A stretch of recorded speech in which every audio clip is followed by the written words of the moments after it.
Mill-bidu tal-ġimgħa d-dieħla madwar 5,000 persuna neqsin mid-dawl jew li għandhom problema fil-vista tagħhom se jibdew igawdu minn servizz ġdid u mingħajr ħlas minn Identity Malta biex il-passaport tagħhom ikun aktar aċċessibbli.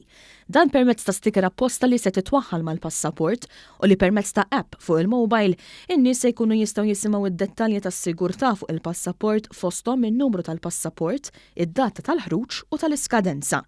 One News tkellem ma' Joseph Vella, uffiċjal tal-Fondazzjoni għall-Aċċessibilità fit-Teknoloġija tal-Informatika, il-FITA, li spjega fid-dettall kif permezz tal-kodiċi elettroniku magħruf bħala QR code persuni neqsin mid-dawl se jkunu jistgħu jaċċessaw waħedhom id-dettalji tal-passaport tagħhom. Permezz tal-mobile app, il-mobile ħajmel użu mill-kamera u anki mid-dawl, mill-flash tal-kamera biex jillumina sewwa jekk fil-każ li ma jkun hemmx dawl biżżejjed jillumina l-paġna.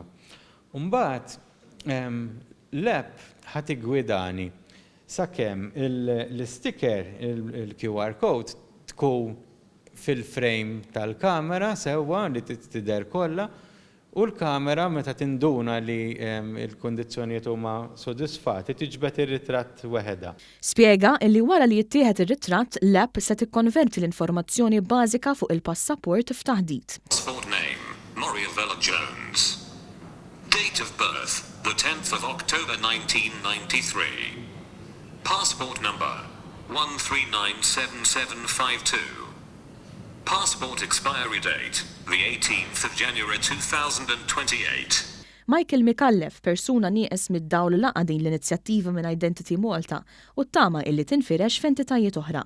Inizjattiva tajba ħafna u